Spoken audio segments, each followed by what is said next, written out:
Hello, everyone, and welcome to the Role of Risk-Taking in Career Success workshop. My name is Jennifer Rhodes. I'm one of the career advisors here on the CPD team, and so sorry about the technical challenges that we've been encountering here in the beginning. Just sent out another message with the link that everyone should be able to access, so hopefully you're able to join us. Just a couple housekeeping items before we get into the content. Everyone is being automatically placed on mute to minimize any background noise. If you do have questions or comments, please feel free to share those in the chat, and I will be addressing those as we go along here. Also, everyone who has RSVP'd for this session will be sent a copy of the recording.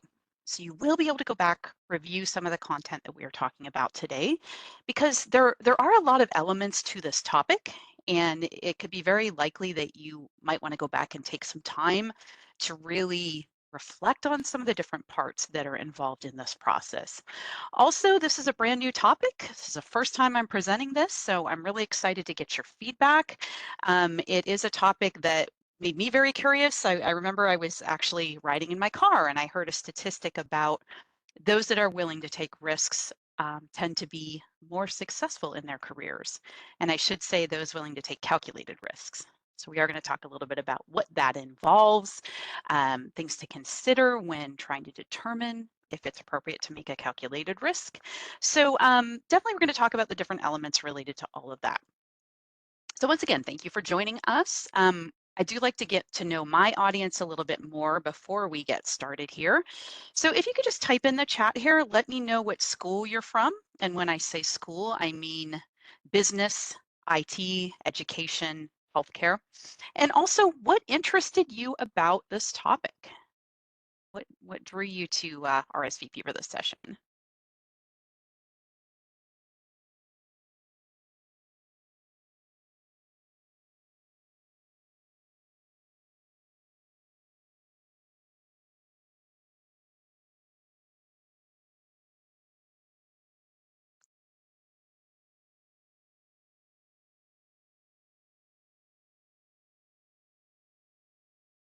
So yes, for those of you just joining us, wanting to just know what college you're a part of, whether it's IT, business, healthcare, education, and also what interested you about this topic?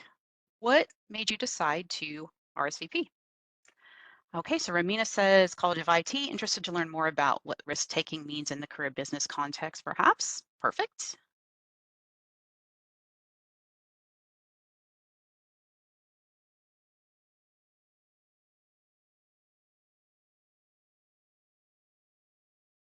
Okay, welcome, Carlos, College of Business.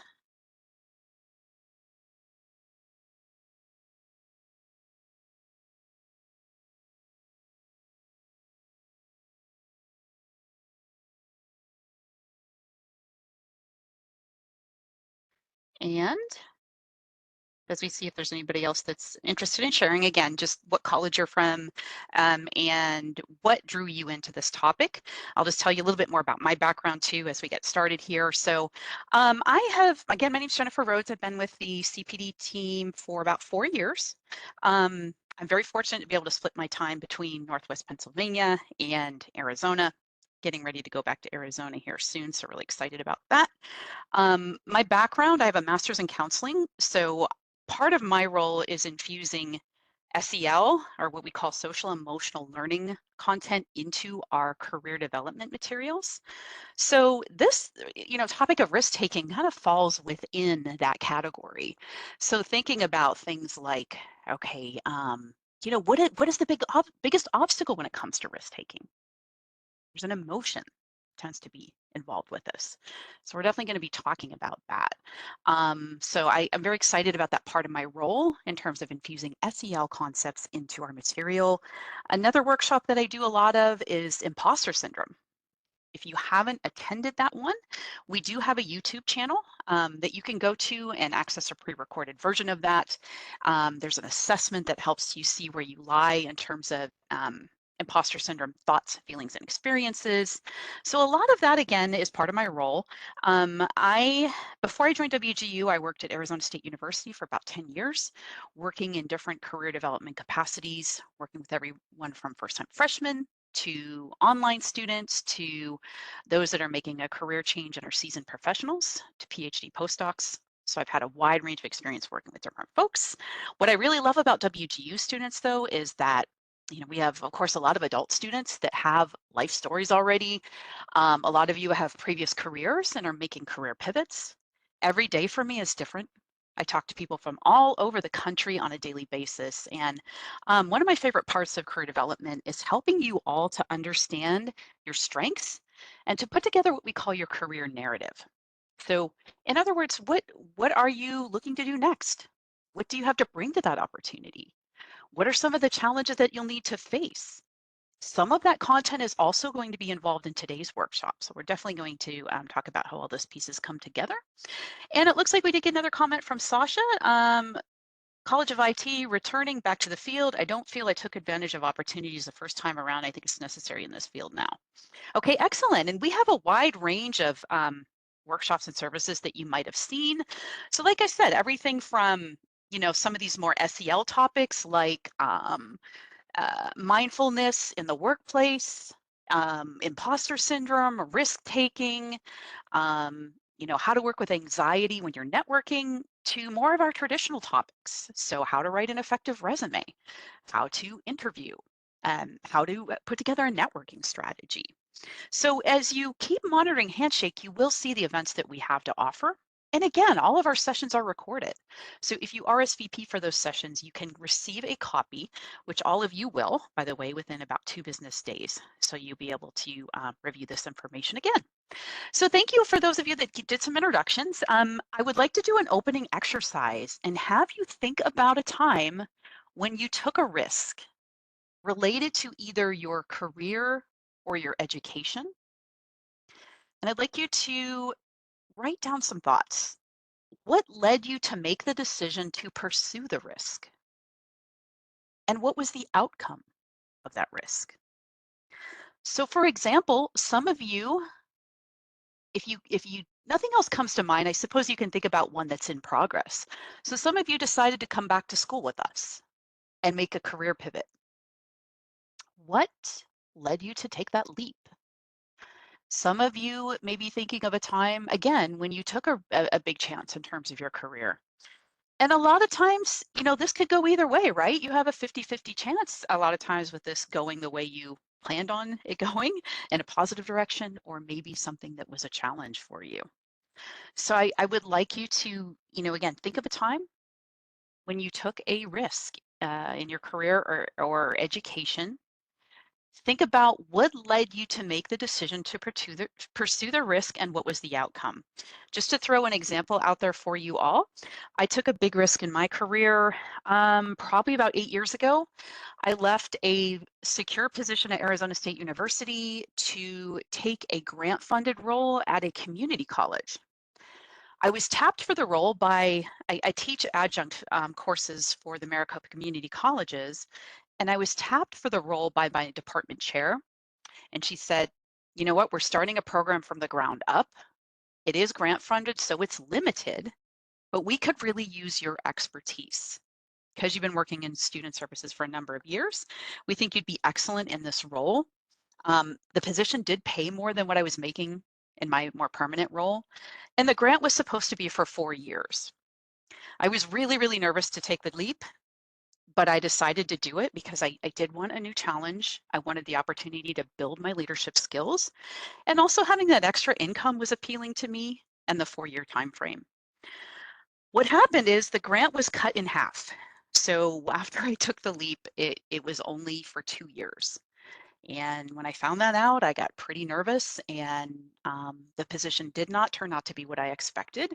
There were a lot of challenges with making happen what I thought was going to happen. And I found myself being unemployed within 2 years. So what I did was I reached out to my professional network back at ASU. I was very fortunate because someone that I had worked with had a position that she also vouched for me to have. It was a brand new role. And I was able to return to ASU without actually being unemployed again. I was able to come back pretty quickly. So while it was a risk and it didn't turn out the way I expected, using my networking skills and really being willing to be vulnerable and saying, hey, this position didn't last as long as I thought. Is there someone that can help me? Really help me to land on my feet again. So does anyone just in the chat briefly want to share what their career risk was and what led them to take the leap?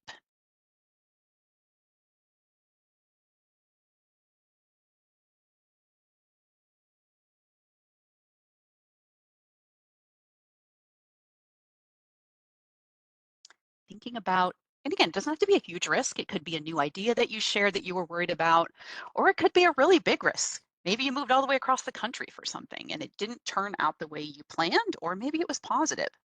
So, Romina, thank you for sharing. She says, during the pandemic, the school I was working in closed. I used to be a pre-K teacher. I decided to go back to school, so I'm here at WGU. Welcome, and great that you're here with us. I am in the computer science program now and tutoring online while studying. All right, so that could be a really big transition, right? Honestly, I talked to a number of people that go into IT from many different areas. And for many, it is a risk. It's very unfamiliar territory. Many of the students I talk to have no prior computer experience whatsoever. So for them, necessity might have caused them to take the leap. Maybe their other position was eliminated. Maybe the work environment turned into something that they didn't expect and is not conducive to their growth. So that can make the risk taking a little bit easier. But I encourage you once again to be thinking about what was it that really pushed you to take that leap, because that is covered in a lot of the content today. So first of all, we're going to start out talking about some research related to risk taking, mostly related to some of the benefits that can happen when you do take that risk. Also, the value of taking what we call calculated risks.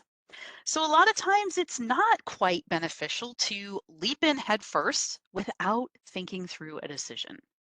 There are definitely some consequences that can happen, especially when you don't think things through. But sometimes the excitement of a new role, or maybe again, you were like me and you were tapped for an opportunity that you weren't expecting, and they give you like 2 days to make a decision, and you go with your gut on it. There could be pros and cons with making or taking different kinds of risks, but traditionally here we're talking about calculated risks. And we'll talk about some steps for how do you take a calculated risk versus other kinds of risks.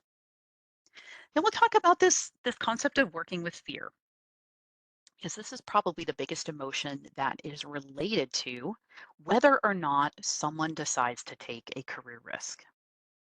We'll talk about some strategies to consider to step outside of that comfort zone in making those changes. Then when I do webinars, workshops, I like to give folks a 30-day challenge because I find that it helps to keep them engaged in the material. I think we can all relate to going to a session and saying, oh, wow, there were some really great ideas in that session. Then we get involved in our day-to-day tasks, balancing. For a lot of you, it's balancing your degrees, it's balancing family responsibilities and jobs. Before we know it, weeks and months go by and we haven't used the material. So I'm hoping by giving you a 30-day challenge, this may help to keep you more engaged with the material here. All right, so talking about, okay, what is some of the research behind this? So research has shown that risk-taking individuals tend to have higher job satisfaction and career success than those who avoid risks. So this is coming from an article called Risk to Reward, the correlation between taking risks and career success. So taking risks is like stepping onto a tightrope, honestly. It requires balance, requires focus, and courage to keep moving forward in the face of uncertainty. So in this uncertainty piece, which also connects to fear, can be another large deterrent from making a change in taking a risk. So for example, I talked to a student recently who is retired from the medical field. This particular student is pursuing her MBA, and she's actually a chiropractor, was her part of the medical oriented field. And she's pursuing her MBA, and she has some certain criteria that she's looking for the next step in her career. She needs it to be remote, and she needs it to be a salary that's close to what she was making when she retired. When we talked about how having an MBA is only one element of marketability, this particular student, I think she paused and she had to really think about, okay, I was thinking that an MBA might move me further than it has, but it's important to know that you need to have some kind of a career target to go toward next, and then be able to look and see what experience and skills do you still need to get along with that degree to make a move. And when I was chatting with a student, I could sense she was, kind of frustrated. I said, networking is a big piece of this too. And she said, I really don't like networking and I don't want to do that. These are all pieces that you need to examine when looking at taking a risk, because they are also the reality of the market. And we're going to talk about that in just a moment, about putting together a strategy and what is important to look at. So it's often viewed as a daunting and intimidating prospect to make a pivot or take a risk. But when it comes to advancing your career, it can be the key to success. If you sit in your same company and your same role for 5 years or more, you may not be able to get to where you want to go. Is it secure? For many, absolutely. And for some people, they're getting, those folks that work for the government are getting a lot of times amazing pensions. But they have to also look at the full picture and see, okay, what's most important to them when it comes to making a move or taking a risk. Research has shown that risk-taking individuals tend to have higher job satisfaction and career success. For example, a study by Harvard Business Review found that CEOs who took calculated risks were more likely to achieve long-term growth and success than those who just simply played it safe. Additionally, a survey by PricewaterhouseCoopers found that 78% of respondents believed that risk-taking was absolutely necessary for career success. When looking at some risks that paid off, if you're still nervous about taking risks, consider some of the risks that have paid off for successful business people and brands. So for example, billionaire Richard Branson was running a successful record company and decided to buy a secondhand Boeing 747, later the catalyst for Virgin Atlantic. Or in 1997, a sum of $1.5 million was offered for the sale of Google. Many may have taken the money, but the owners took a risk on their own vision for the company. Or you may know the story of Jeff Bezos. Jeff Bezos decided to take a big risk by quitting his finance job to start Amazon from his garage. So taking a smart, calculated risk can show courage, increase your confidence, improve your overall happiness, and aid your long-term career success. So as you see, there are many benefits.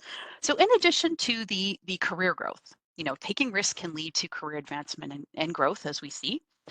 Taking risks can also help you develop new skills, gain valuable experience, and build confidence and resilience. So when I was telling you all about taking that grant-funded role at a community college that was a lot less secure than my long-term position at Arizona State, I did learn how to use different data platforms, and I learned more about data analytics. I never would have gotten that same experience if I would have stayed put. And I brought that experience back to Arizona State when I came back. Increased job satisfaction. Individuals who take risks are more likely to experience greater job satisfaction than those who don't, because a lot of times they think through what they want, they work towards it, and even if things don't work out, if they're able to take a growth mindset approach and take what they learn and move forward, a lot of times those experiences can still have positive elements. Also, taking risks can lead to greater earning potential and financial rewards. And taking risks can help you stand out from your peers and give you a competitive advantage. So many advantages, as you can see here, to risk taking. Now, when we are looking again at this concept of taking calculated risks, it's a lot of times important to take a step back and look at career stages. So a career can typically be divided into three stages: your early career, your mid-career, and your late career. So in early career, these are the early stages. The focus is traditionally on building experience and gaining skills. This is a time to take risks that help you build a strong foundation for future success. Examples of risks at this stage might include pursuing a role in a new field or industry, taking on a challenging project, or even relocating for a job opportunity. In mid-career, the mid-career stage is about advancement and leadership, typically. This tends to be a time to take risks that help you move up the career ladder, such as pursuing a leadership role, taking on a new challenge or responsibility, or possibly pursuing additional education and training, like many of you might be doing currently. Then there is the late career. In the late stages of a career, the focus tends to be on legacy and fulfillment. This is the time to take risks that allow you to pursue your passions or leave a lasting impact, such as starting a new venture. There's a lot of, by the way, there's a lot of students I talk to that are wanting to do their own businesses and they're wanting resources to get that started. Some of them are approaching retirement and some of them are actually more in the early career stages. So starting a new venture, pursuing a non-traditional career path could be part of a late career venture. There is a term called encore careers. This is typically related to folks that are approaching retirement and decide to, again, try a new venture because there's something else that they want to do. Or maybe perhaps it's partially drawn by finances, but that is something that's become much more common in the last several years.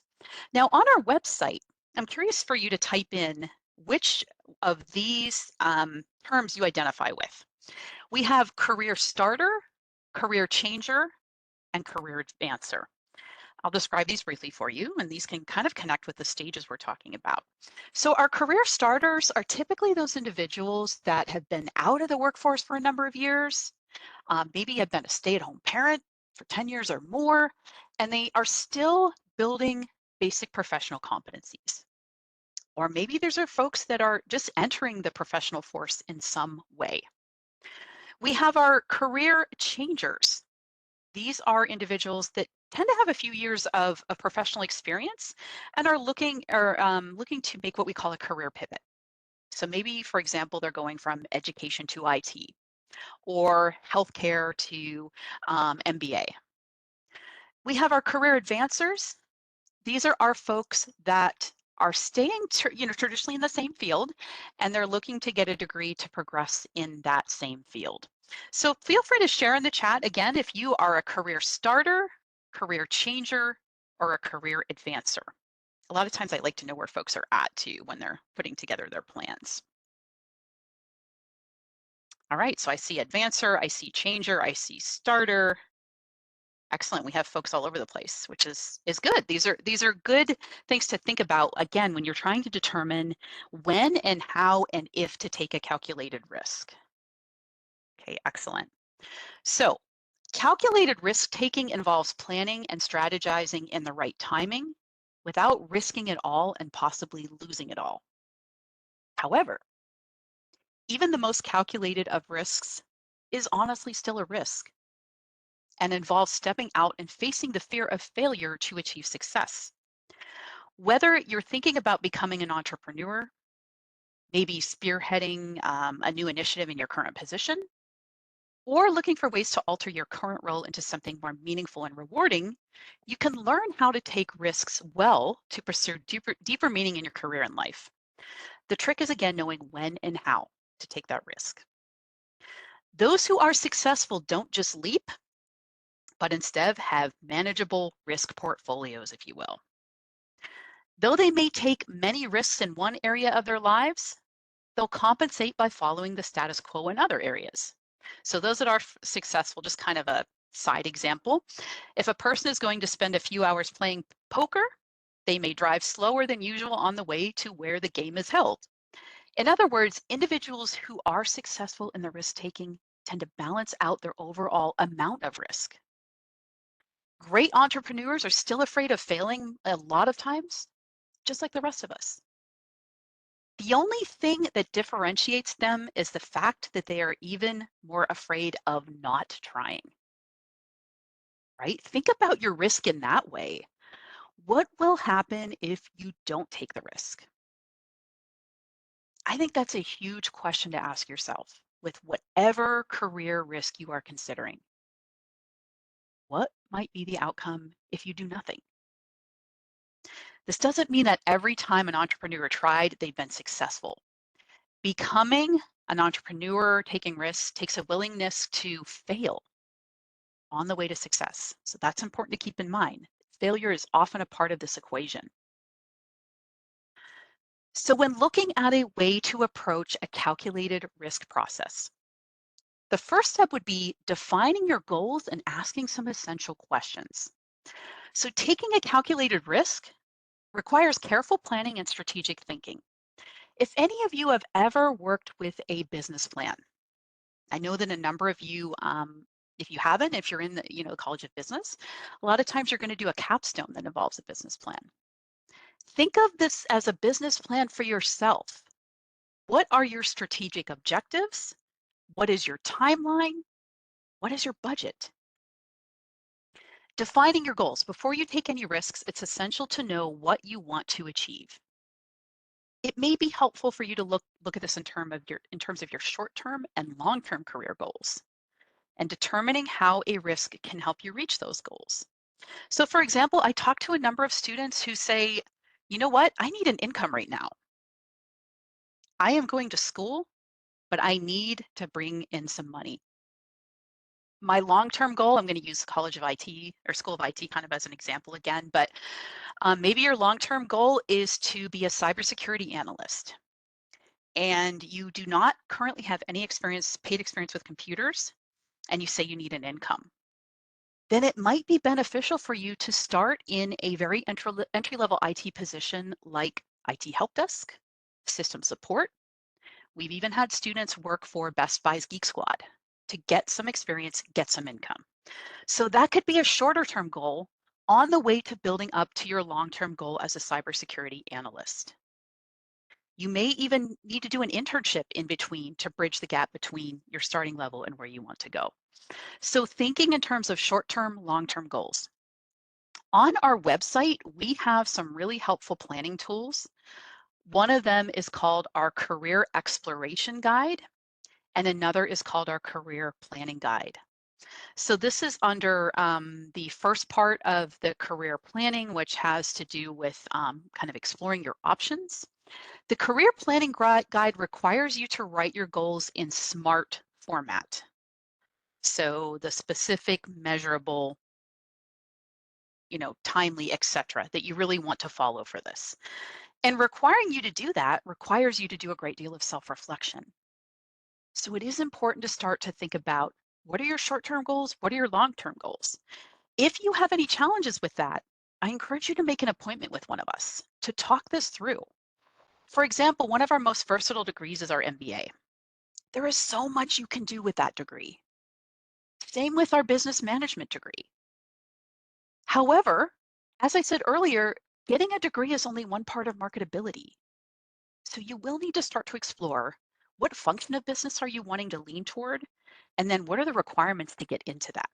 So that you again can start to formulate this short and long-term goal in a SMART format. So then a key question to ask, this what question, what do you want to do? This relates to what we were just talking about, but assess yourself.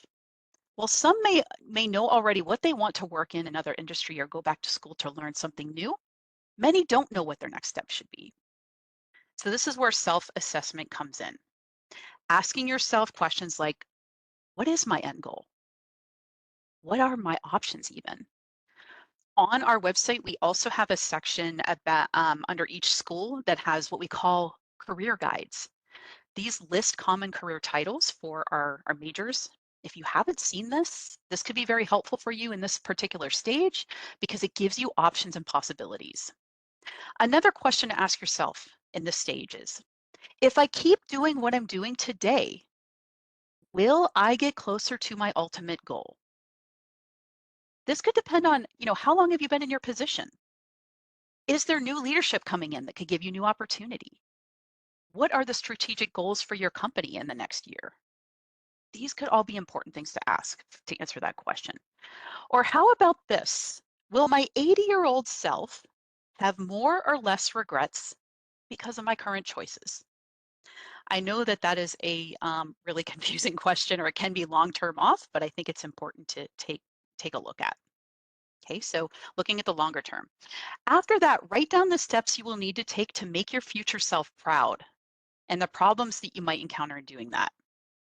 An important part of learning where you are is in understanding the challenges that are keeping you there.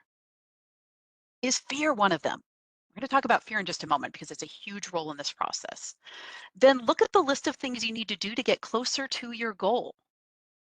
Look, if you're not sure, you can use sites like Indeed or LinkedIn and look up things like entry-level software developer to get an understanding of the skills, the certifications needed, or entry-level healthcare administrator. Or maybe you're looking longer term and you want to see CEO. What is being listed that you need to have? It's important to start looking at this. Approach your self-assessment with awareness, curiosity, and a willingness to experiment. If you can be open and look at this from a curiosity standpoint rather than a fearful standpoint, this can be a more enjoyable process and also lead to more innovative thinking and less restriction for yourself. Then also to figure out the next steps in his career, going back to Jeff Bezos, he came up with what is called a regret minimization framework. What this pertains to is a simple mental model to minimize the number of regrets in the long run. He asked himself what he would regret more when he was 80 years old, trying to build something he had a strong conviction in and failing, or failing to give it a try. He realized that not trying would haunt him every day. When he thought about his career transition, keeping the regret minimization framework in mind, quitting turned out to be an incredibly easy decision. He left his hedge fund position in finance in the middle of the year and walked away from massive annual bonus. And then look what happened after that. So why? This next question. Start by asking why you want to quit your current job or why do you want to make a change? For example, is the culture of your organization something that's concerning? Is it the people you work with? Is there something else bogging you down? Identifying the factors related to why you want to make a change is important when looking at whether or not to take a calculated risk. You might also discover that you love your job, but want to build something new or experiment with a different sector. It is critical to be radically honest with yourself and think things through related to this why portion. But before you leave your job, try to find ways to experience what your next position might feel like. Does it feel better than what you are doing now? Conducting informational interviews. There's a function within LinkedIn, if you haven't seen it, it's called the alumni tool. You can simply look up Western Governors University, select the school page, look at the alumni tab, and you can see career outcomes for all of our other WGU students and grads that are on the site. Then you might connect with these folks and see if you can do an informational interview and ask them questions about what it's like to work in IT, what it's like to work in healthcare administration. What are the strengths and challenges? It's a great way to test drive your next career idea.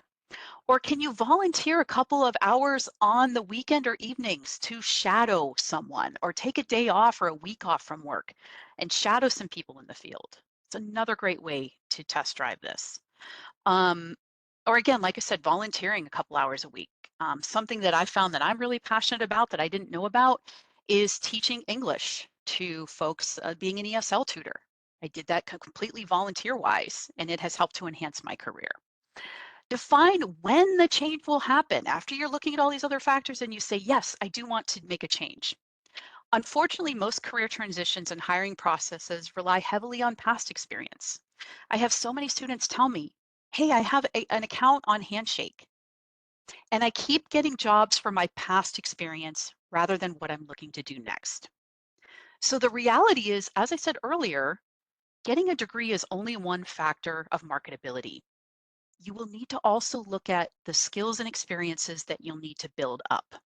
So for that, you will also need to enlist the help of people that are willing to give you a chance. So can you take on extra projects at your current job? Maybe you've always wanted to do marketing. Can you work with your marketing department to do a side project to get some additional experience in that area? Can you do an internship, even a postgraduate internship, which is much more common nowadays? Can you volunteer to start to get the experience that you need? All you need are a couple of people to be in your corner to give you that next opportunity. You will also want to be realistic. Some transitions are unlikely in the short term, so avoid setting yourself up for failure by setting unrealistic goals in unrealistic timeframes. We oftentimes overestimate what we can do in 1 year and underestimate what we can do in 10. So you can change your industry, your function, and your geographical location, but all three are unlikely to change immediately. Gradual change is often much more sustainable. So thinking about that, reminding yourself of that as well. And then how? Having a backup plan. This is critical when we talk about taking a calculated risk. So creating an alternative you can live with when things aren't going as envisioned or planned. It might be somewhere in between your ultimate aspiration and your current state. This can bridge the skill and network gap you might be facing during career transitions. More importantly, it will set you up for the journey you wish to embark upon. Setting a time frame is key to this.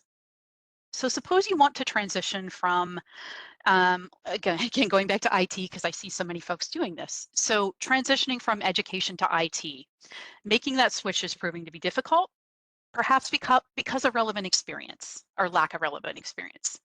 Here, your backup plan could be time bound. You could give yourself 1 year to make the switch, incorporate an internship, entry-level position, side project work, see what happens. If it still doesn't work out, you can rethink your goal or look at accomplishing it in a longer term if it still interests you. So these are key questions to ask yourself and also elements to provide that definition. And next is, this may sound so basic, but the act of actually sitting down and writing it down can be extremely powerful. Weigh the pros and cons. Consider the potential benefits and drawbacks of taking a particular risk. And again, I highly recommend you either type these out or write them down because then you can compare it side by side. Are there more pros than cons? Vice versa. This can help you to determine if it's time and can be of value to take a calculated risk. This next part has to do with gathering information and conducting what we call a personal SWOT analysis. Just curious, has anyone out there done a personal SWOT analysis before? Just feel free to type in the chat so I can see. What this is, you'll see this a lot in business, right? The SWOT analysis relates to strengths, weaknesses, opportunities, and threats. So doing your research before taking a risk is important. Gather as much information as possible about the potential outcomes of the next step you want to take. This could also relate to doing informational interviews with other professionals. Okay, so I see several folks saying they have not done a personal SWOT analysis. I do see Eugene has done that before. Excellent. This can be a very powerful exercise. And again, one of the reasons like I want to send this recording to all of you is there's a live link, and I will send you the PowerPoint as well, to a personal SWOT analysis worksheet. So when we look at SWOT and this whole process, the strengths and weaknesses relate to internal factors that are personal to you. The opportunities and threats relate to external factors. So for example, when you're doing a SWOT analysis and you're looking at your strengths, you may ask yourself questions like, what advantages do you have that others don't? What certifications, education, connections do you have? What do you do better than anyone else? Or what have you been told you are strongest in? What do other people see as your strengths? Which of your achievements are you most proud of? Are you part of a network that no one else is involved in, like maybe a professional association that others might not have the same benefit to have? Looking at your weaknesses, what task do you usually avoid because you don't feel confident in doing them? That lack of confidence honestly could be a weakness. What will the people around you see as your weaknesses? Um, what are your negative work habits? And believe it or not, we all have them. Are you often late? Are you disorganized? Can you have a short temper? Are you poor at handling stress? These could be factors to look at. Do you have personality traits that could hold you back in your field? For example, if you have conduct meetings on a regular basis, a fear of public speaking would be a weakness related to that. Then looking at opportunities. Again, these are external. What new technology can help you? Or can you get help from others or from people online or through LinkedIn that can help you? Thinking about your industry as a whole, is it growing? If so, how can you take advantage of the current market? Do you have a network of strategic contacts to help you? Offer good advice. If not, I'm going to keep going back to that alumni tool through LinkedIn as a way to build up that network. What trends do you see in your company and how can you take advantage of them? Can you have a conversation with management about your desire to move forward and ways to make that happen? Are any of your competitors failing to do something important? If so, can you take advantage of their mistakes? Is there a need in your company or industry that no one is filling? Then looking at threats, what obstacles do you currently face at work? Are any of your colleagues competing with you for projects or roles? Is your job or demand for the things that you do changing? Does changing technology threaten your position? Could any of your weaknesses lead to threats? Performing this analysis will often provide key information and it can point out what needs to be done and put problems into perspectives. So I do recommend, once again, when I send this to you, that you take some more time and actually do the SWOT analysis because this can be helpful not only for taking calculated risks, but also for things like job interviews and doing a professional development plan in general. So then the next step after looking at the key questions, doing the SWOT analysis, looking at the time frame, setting up a backup idea for if things go wrong, putting together that plan. So creating a step-by-step plan for how you will take the risk and how you will manage any potential challenges that may arise. Consider possible scenarios and develop contingency plans to help you stay on track. At the end of this workshop, I'm going to show you a worksheet that I found by a private coach that I think can be incredibly helpful when you're putting together this plan as well. Then the next is to take action. Once you have done your research and developed a plan, it's time to put it into place. Staying brave, positive, and believing in your capabilities. Then the last step would be relating to evaluating the outcome. After taking the risk, take the time to evaluate that outcome. Again, take a look at what worked, what didn't work, what you can learn from the experience, even if things appear to be, failures. Use this knowledge to inform your next steps and continue to take calculated risks as you advance in your career. So why do so many people avoid taking calculated risks? As you may have guessed, this emotion of fear, right? And fear is a lot of times tied to uncertainty. I love this acronym, by the way, if you've never seen this before. Fear is false evidence appearing real. For many people, this can be the case because it's these ideas that we generate in our mind when there is the unknown to deal with. So fear, fear of the unknown, fear of failure, self-doubt, these are all natural. Also, fear can be healthy. Remind yourself of that. Fear can be healthy. It can guide your decision making as you work through it. Also, fear is generated or carried on by what if thinking, right? What if I take this risk and I lose a bunch of money? What if I don't find a job? Instead, ask yourself, what if I don't? What if I don't take this risk? What's going to happen? And also interesting research by why women don't take more risks. Even when they recognize that taking risks will drive their success, it seems many women almost entirely avoid risk. KPMG's 2019 Women's Leadership Study asked over 2,000 women that had most contributed to their professional success. Working hard was the highest rated at 73% in terms of what they believe contributed to their success, working hard, followed by being detail-oriented, being organized, having a strong will, being a good leader, and being creative.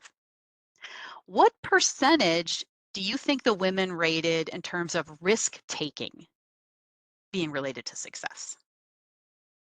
Anybody have a guess out there? They said like 73% had to do with working hard. What do you think they thought risk taking, what percentage was related to risk taking in terms of being successful?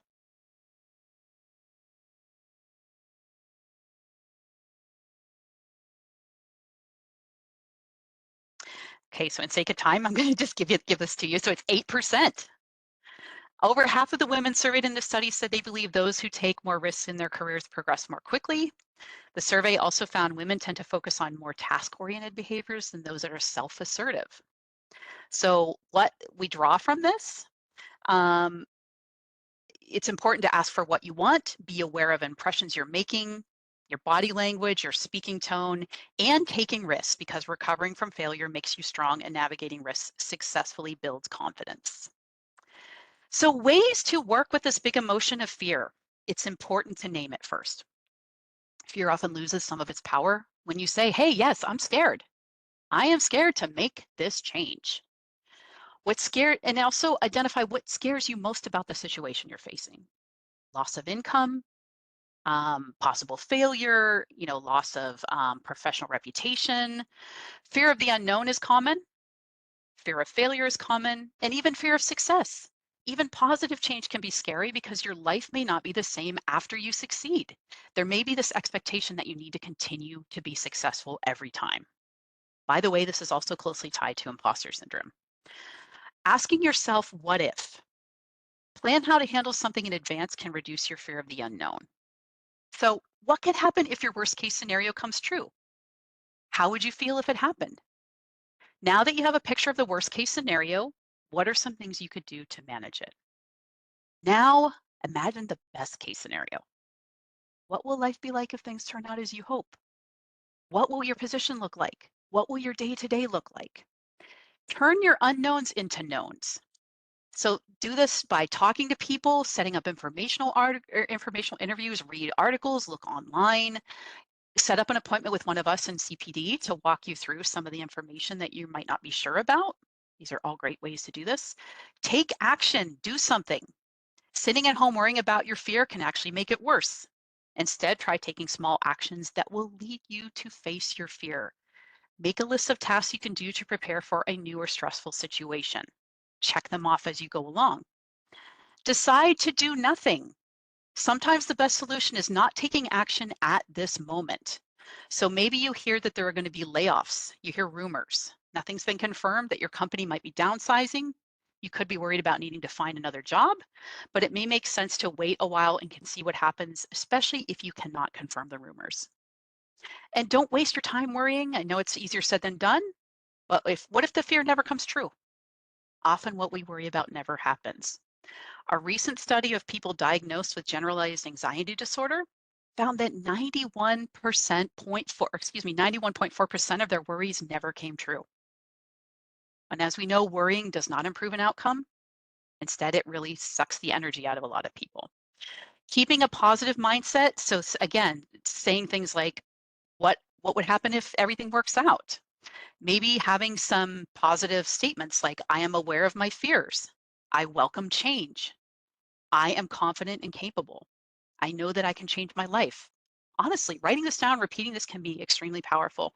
And don't go it alone. Again, talking to us in CPD, talking to your professional network about some of your concerns about making a leap can be very effective. So now getting ways to step outside of your comfort zone after examining all these aspects related to making a calculated risk. Don't settle for what's easy. Get comfortable with being uncomfortable, in other words. So the founder of LinkedIn, his last name is Cadigan. He had some advice. He says, don't settle for what's easy. Regardless of where you are in your career, approach each situation and relationship with fresh eyes and lots of questions. We can't be satisfied with the easy ways of doing things if we want to continue to progress. We have to challenge assumptions. We can't make knee-jerk decisions based on what everyone else is doing. Keeping in mind that growth involves both risk and failure. Once again, for a lot of folks, easier said than done. But try not to be so afraid of making mistakes that you're unwilling to try something differently. It may not feel good in the moment, but failing can promote a willingness to take risk and foster resilience-enhancing experimentation. And also, King, CEO and co-founder of Personal Boardroom in the UK, has a really great way of looking at building a support system. She mentions breaking up your support system into 3 groups. Informational connections. These are contacts who provide knowledge, information, and expertise to help you address challenges and solve problems. We have power contacts. These are people who are in positions of influence who can help open new doors for you. So they are actually able to move some things along for you. And then we have development associates. those whose primary function is to help you grow and learn. Following King's lead, ask yourself, who am I surrounding myself with?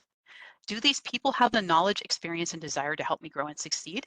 If not, maybe you want to work on building up that network. And then this whole concept of being brave, it takes courage to become a great leader and embrace change. Um, when you're scared, see if you can turn that energy into a positive. Can you let that fear energize yourself to take more risks, to move forward? I've personally done this for myself, and it's given me some amazing results. Ask for more. Are you growing enough in your current position? Are you being challenged? Are you making what you're worth? If not, have you had the conversation with your leadership about ways to progress? Do you have the training and certification needed to flourish in your job? If not, can you come up with a plan to make that happen? Don't think of salary as the ultimate goal. So many of us, of course, that's one of the main reasons that we're working, but keep your work-life balance in your mind as well. Work-life balance has been the #1 identified value among the millennial generation. Anytime you think you aren't being compensated enough, think of any non-monetary perks or benefits you receive. Consider the culture of your company, any life perks it affords you. Um, you know, think about your overall quality of life rather than just focusing on that salary. And then think about, is that, where you want to be? Or if you're working, 80, 90 hours a week and you're getting a good salary, is this really what you want your career and your life to be like? Do what it takes to learn new activities.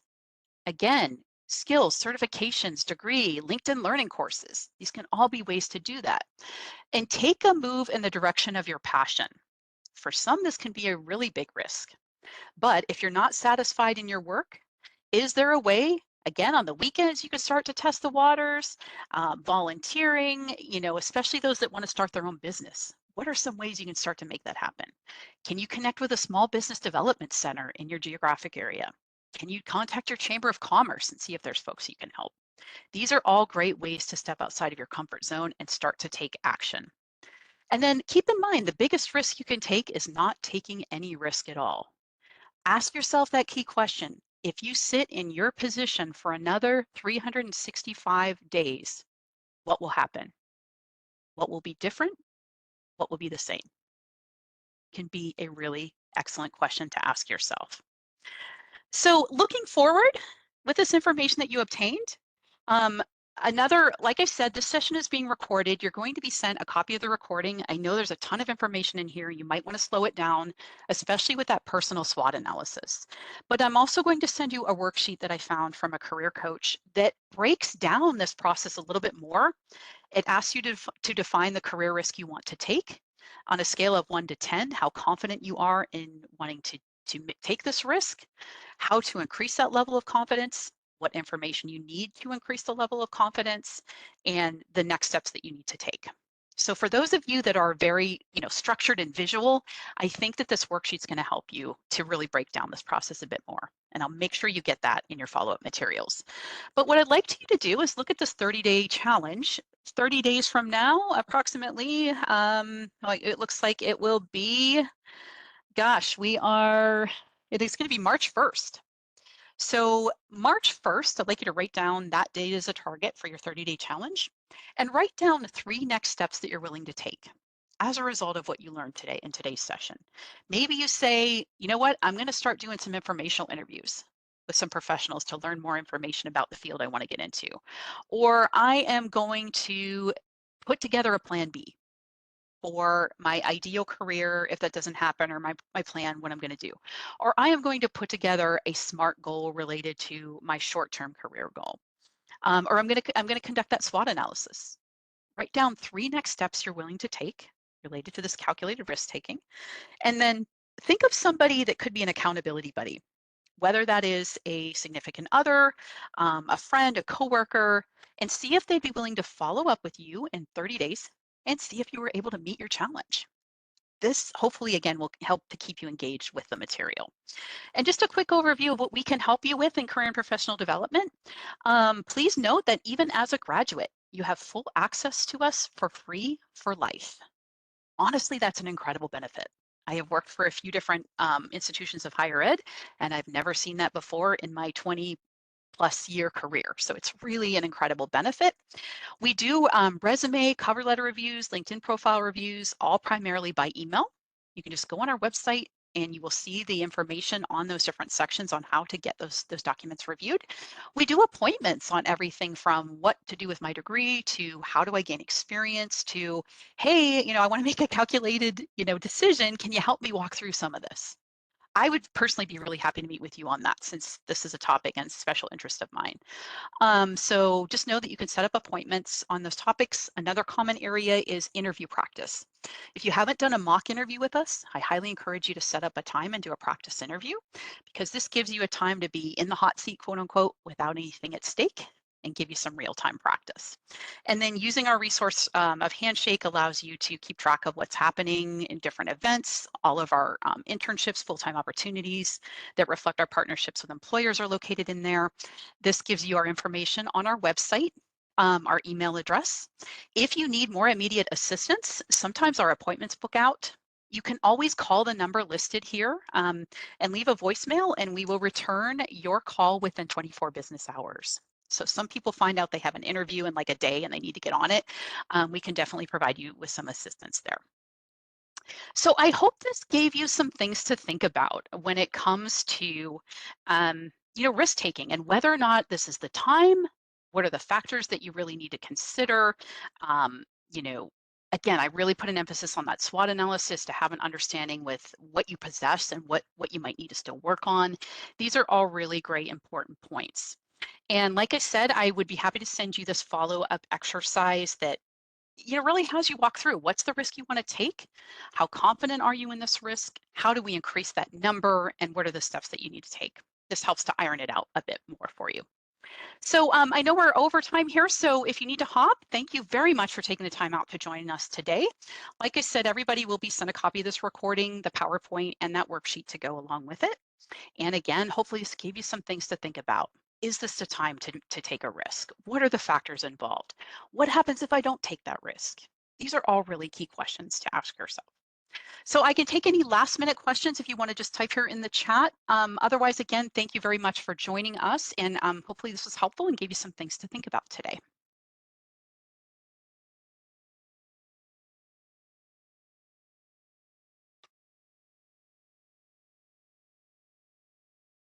Romina, thank you very much for attending. I appreciate it.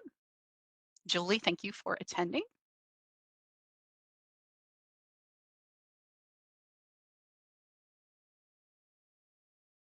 Thank you so much, Laura. Glad it was as helpful for you in your process there.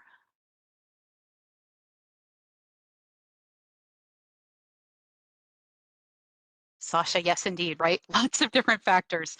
And again, this process can be complex, but I do think that's the whole idea behind calculated risk, right? Is to do the self-reflection, really think about time, why you want to make the change, how to prepare for things that might not go as expected. And I love the question, though, about what happens if I don't take a risk. That can really spring some folks into action, too.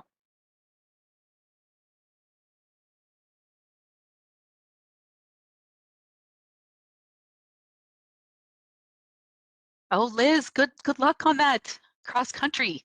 I've done that myself, so I know what that's like. But the nice thing too is to always keep in mind that within challenge comes opportunity a lot of times too. So it can be a great chance to meet new people, make new connections, take advantage of new opportunities. So I wish you the best on that leap and congratulations for jumping in.